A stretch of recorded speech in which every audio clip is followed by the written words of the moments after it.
9-acre Overland testing and proving grounds right here in Central Ohio.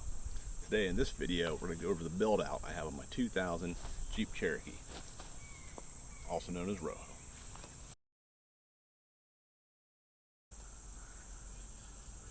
Alright, so we'll go ahead and start with from the ground up. Wheels, tires, suspension, steering linkage, etc. So, wheels and tires, these are 33 1250 ProComp Mud-Terrains, mounted on 15 by 10, the 4-inch backspacing steel rough country wheel. The suspension is the 4.5-inch rough country lift stacked on the rough country 1.5 budget boost lift, giving me a total of around 6 inches of lift. The front steering linkage is the rough country heavy duty that needs to be reamed out at your knuckles when you installed it. Link for the tool below it worked well. Got it off Amazon, wasn't super expensive. We also have the sway bar drop bracket, sway bar disconnects in the front, no sway bar in the rear. The front differential, standard Dana 30, has a rock guard protected the front. The rear has a differential cover from Rock Offroad. It's a little bigger, it's heavier, it's thicker, provides more protection, holds a little bit more fluid. Also in the rear is a Spartan lunchbox locker, auto locker. The front drive shaft is a rough country, it's actually a rough country rear drive shaft for a 4 to 6 inch lift. It was too long to put in the back even with the lift. So it did fit quite well in the front. In the back I have a Tom Woods custom drive shaft in, and for the transfer case I did the hack and tap slip yoke eliminator.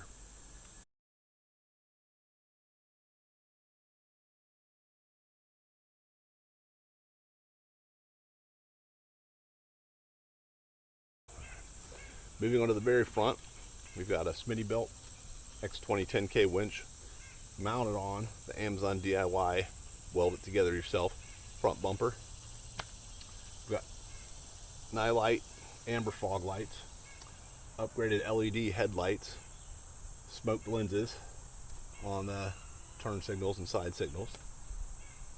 And I forgot to mention earlier that I had also added the braided stainless brake lines front and rear. On the engine itself, there's the MSD Ignition with NGK spark plugs. And then here behind the grill, I mounted a 6-row transmission cooler and a 2-row power steering cooler to account for the larger tires and the fact that I'm not quite re-geared yet. It's not quite as much to cover here on the back side of the vehicle. We have the Amazon DIY, again, weld it together yourself bumper. We'll be doing a review on this. Smoked tail light lenses, smoked third brake light. And I had a swing out tire carrier that I mounted on this. It needs some work. That's sort of going to be in the review video for the bumper. A lot of it just has to do with how the bumper is designed, and it's not really intended to carry that much weight on an outside corner. So stay tuned for that video. Staying on the outside of the vehicle and working our way up to the roof, we have a Harbor Freight roof basket mounted. On that, on the back side here, we've got our Midland GMRS radio ghost antenna. Along the side, driver's side, we've got our 6-foot by 8-foot awning. And then in the very front, we have our snorkel.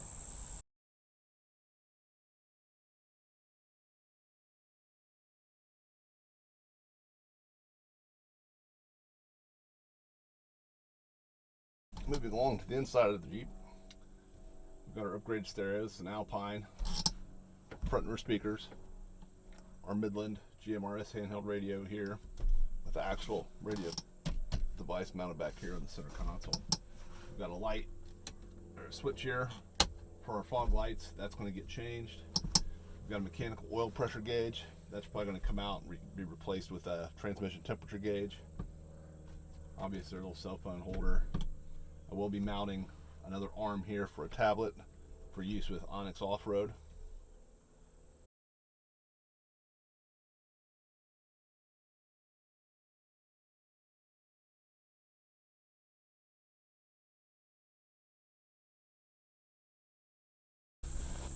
Moving on to the rear inside of the Jeep, got our sleep platform, storage platform, our DC refrigerator cooler. Now on the platform itself, there's 2 lifting lids, one on either side. They allow access to 2 sliding drawers. The drawers slide forward towards the back of the seats. We'll get to those in a minute. On the driver's side, there's a slide out little wooden table.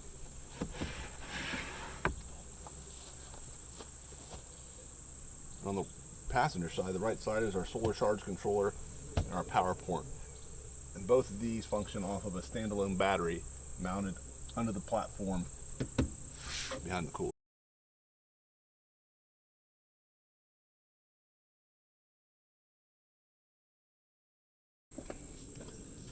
Alright, so here we are, middle of the Jeep, inside. As I mentioned in the back, there's these 2 drawers. They're both latched for safety so they don't come sliding open while you're driving. A hard brake. Undo the latches, drawers, each slide forward. It's a good place for storage, depending what you want. There's no gear in the Jeep right now because I'm in the middle of re-outfitting. I'm going to be pulling this out, doing a video on that. It's fairly modular. There's a couple things I want to change. Anyways, so with the drawers pulled out, this flap folds over. You have your sleeping platform. Now I'm a little bit taller, about 6'4". There's roughly about 5'8" from the back of the seat to the end of the platform. It's perfect for my wife. My feet hang over the edge. Whatever, it's not a big deal. I am considering some sort of box platform so that I can pull the table out and set it on that and give myself another few inches for supporting my feet.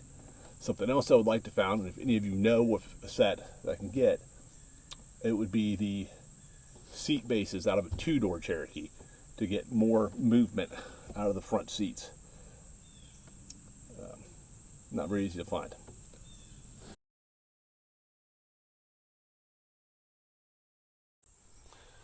Okay, now with the drawers slid all the way forward, we can actually access what's under these lids. So in here, on the passenger side, we have our 20 amp DC to DC charger, terminal block, and the back side of our switch and our power port.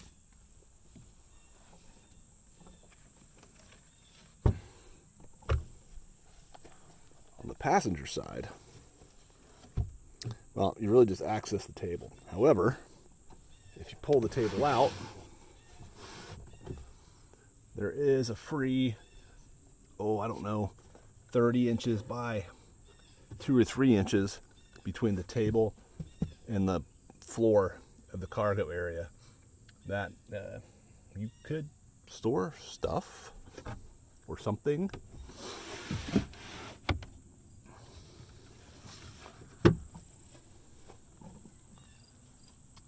This is a 47 quart. This is the 47 quart U-Homie refrigerator cooler. I bought this 3 or 4 years ago. It's made a number of trips with me. Last year in April, it was back here before I had this platform and everything installed. But I made the trip out to Washington back. 2 years ago, I took it down to Windrock in the back of an 05 Rubicon I had. Got bounced around, different angles, made it through Trail 26, still works. I recommend one. We'll do another review on this one of these days when I get around to it. All the interior lights have been updated with LEDs. The tail lights are LEDs. Trying to release load on the battery. Let me show you the back. So, your solar panel cables. Hook your solar panel up.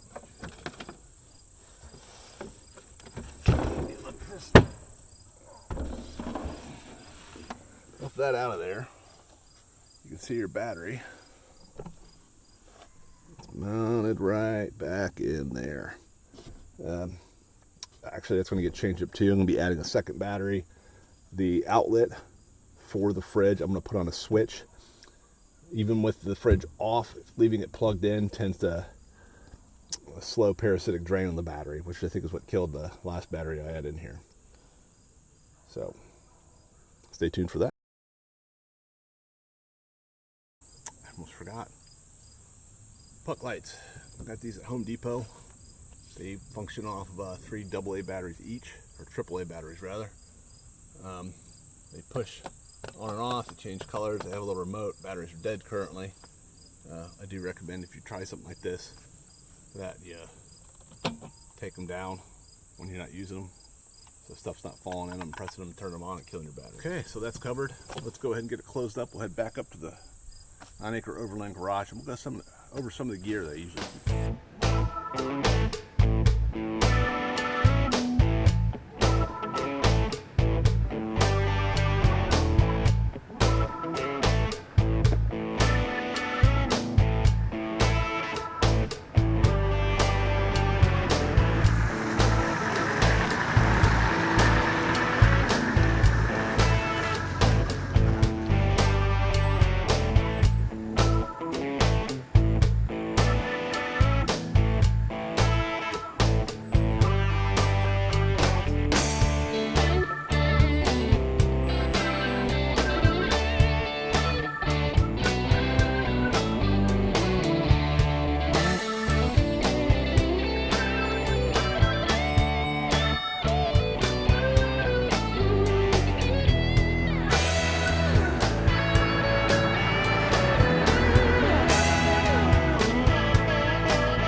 To go over some of the gear I usually carry in the Jeep.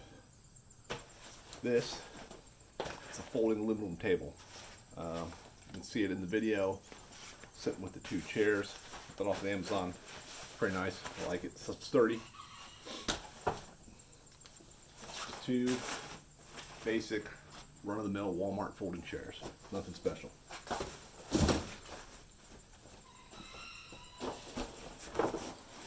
Traction recovery boards. We all know you should have these.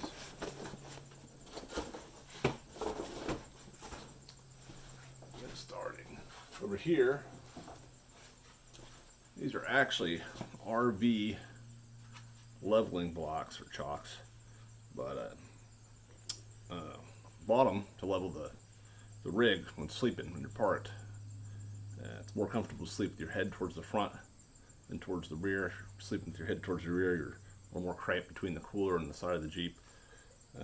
Down at Springback to Byway, we were always on sort of a decline. So I'm going to try these out. Hopefully these work out better.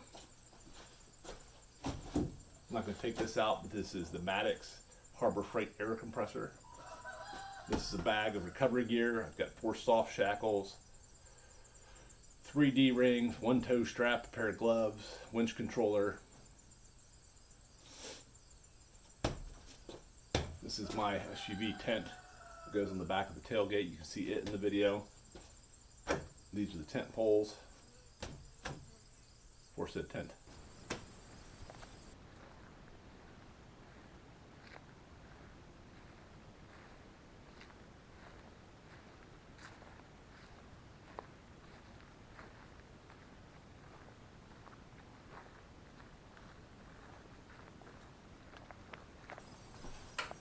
Okay, so I showed you the solar charge controller mounted on the sleep platform.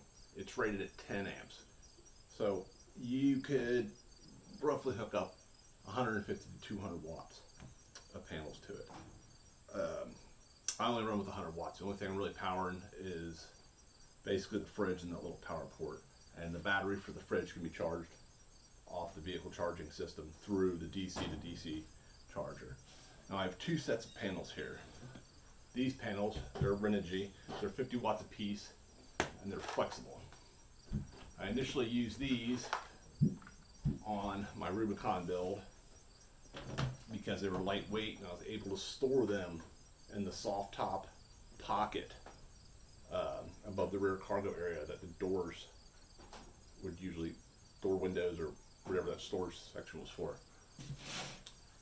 This is a 100 watt solar panel. It's a little bit bigger than one of these, but it's smaller than the 2 of them combined. My hope is to permanently mount that in top of the roof basket and hook it up to the solar charge controller so that it's sunny, the battery's being charged. Should lessen the need to use the DC to DC charger. But that's nice to have. Heavy loads at night, if you're going to be doing a lot of driving anyways, or if you know, maybe you're out in the snow and you've got no coverage, you got low light conditions. So that's the solar system. All right, some other gear I carry. It's the kitchen side. It's a small plastic cutting board, some knives, pencils, other kitchen stuff. Some of this stuff I'll probably end up going through and resorting when I restock the Jeep. Just trying to keep what I have in the Jeep to what I need, and not that this weighs a terrible lot, but you know, trying to keep the weight down. Little things add up over time. If you're ever in backpacking, you'll know that. Spare sensors, big fuses, electrical connections, more fuses and circuit breakers, spare parts, socket set, general hand tools, tire gauge, multimeter, folding shovel. Other things I like to keep on the Jeep: tire plug kit, set of binoculars, spare antenna for the GMRS radio. If you'll notice during the video, I've got it mounted on the back side of the basket. It was originally mounted towards the front. I moved it not only because the awning's there, but I figure in the back it's less likely to get hit and ripped off by tree limbs or whatever else. At this point, if it gets taken off, the whole basket's going with it, and I've done something terribly wrong. These are little 12-volt fans. They have a little clip so that when we're sleeping in the back, we put them on, move some air around so it's a little cooler. If I'm out with people that don't have the GMRS radio, I've got a handheld CB radio that works off batteries and a 12-volt outlet. A little sharpener that goes with the kitchen stuff. First aid kit, it's a must. A SAM splint. For any military guys, you should know what that is. Fire extinguisher. And a Rain McNally Road Atlas. Something else I have, and I actually just got this for free. I'd never seen it before, but it's pretty cool. It really helps getting you to the top of the Jeep if you gotta get something down. All right. I'll show you how it works. So this little jobby here is basically just a step. Hook goes over your door latch.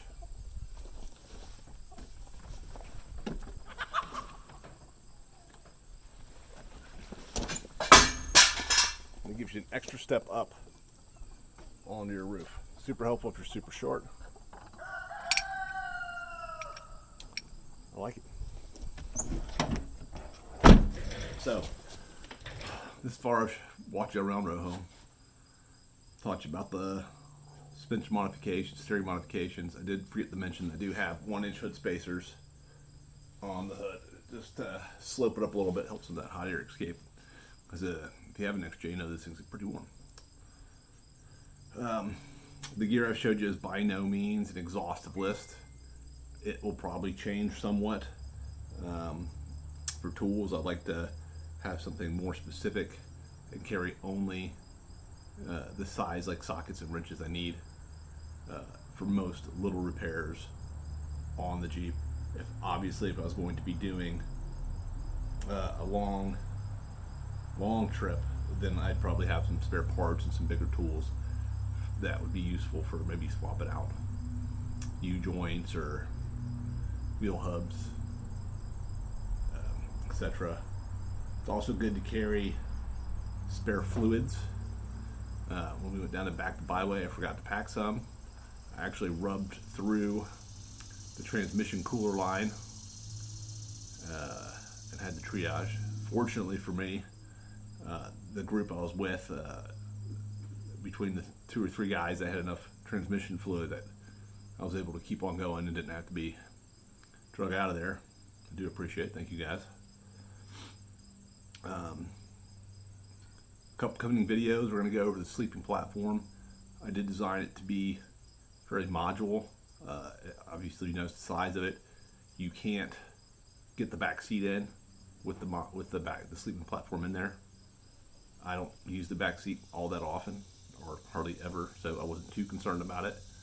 But we will be pulling that out, doing a few modifications to make it a little bit easier. It's pretty easy as it is, a little more easier to remove, and I'll show that to you as it gets done. Camping in the back, we were climbing in and out of the back doors, which was a little cumbersome. So I've got a ladder install I'm going to be putting on the back bumper so that you can come in and out from the rear, which should be a little easier. If you're worrying about sleeping material or bedding material on the platform, we had just purchased a twin size, like 4-inch or 6-inch foam mattress topper and cut it in half. So each side's got, I don't know, whatever half a twin is, 18 inches of foam, and that was actually quite comfortable. We're going to be pulling the rear bumper off. I'll be doing a review on that, along with some modifications. I've got to get my tire carrier mounted on there. Hopefully support the weight of a tire and 2 jerry cans. That's the plan anyways. I've got to get that done before I can think about mounting my solar panel, because otherwise my spares are going to go back up in the roof basket. I'm going to be adding a second battery, so I'll total of 70 amp hours in the sleeping platform. I'm also adding a 7-gallon freshwater tank with a 12-volt pump. There'll be videos on all that. Well, those are the big ones, I think. I'll probably do some review videos on the roof basket, and it's Harbor Freight. And it won't be a super long video, but it'll just be some tips and tricks, which will probably be useful for any inexpensive roof basket you buy. Make them last just a little bit longer. Make them a little more sturdy. The fridge, I'm going to do a review on the fridge. I haven't got around to that yet. Stand by for that. I do recommend it though, like I said. I had it in the back of the Rubicon. I'll get a picture posted here of it. Went down, beat it up around Windrock for 3 or 4 days. And yeah, still good, still functioning, no issues, no problems. I do like the fridge for the fact that, I mean, cost-wise, it's not anymore. In fact, it's probably less than a Rotomode cooler. Those are heavy. The fridge itself weighs about 30 pounds, and then you get the Rotomode cooler and you add another 20 pounds of ice. So now you're up to 50 pounds, and you haven't even put your food in it yet. When I do pull the platform out, something else I'll discuss is the materials I used and why I used them. I've seen a few builds where they've been a little, call it overdone, using 2x and 3/4 plywood. That's just a lot of weight if you're concerned about trying to keep your vehicle under your gross vehicle weight rating. And it's actually quite surprising when you look at the weight differences in some of the materials. With the 6-inch lift and the fenders trimmed, I could possibly run a 35. I like the 33s. It allows me full articulation up and down without hitting the fenders, and a little bit reduced weight over 35. I haven't done the math, but right now a wheel weight combined on a 33 is, well, I don't know, was it like 89 pounds, I think. So, which is maybe 20 or 30 pounds above stock. So you're talking 5 tires with the spare, it's an extra 150 pounds. Going up to a 35 would probably be another, I'm guessing 10, 15, 20 pounds a tire. So it's just that much heavier, that much more rotational mass. You've got to try and brake when stopping. And honestly, especially running stock axles, the corporate 8 1/4 and the Dana 30. The 35s just are sort of ill-advised to begin with, and really after you air down, I don't know, maybe you get 1 inch, 3/4 of an inch. I'd rather have it just a little bit more reliable than take a lot of gambles with an extra 3/4 of an inch of lift. or ground clearance rather. The current setup, I did measure it. Front and rear have approach and departure angles around 48 degrees, which is pretty impressive, I think.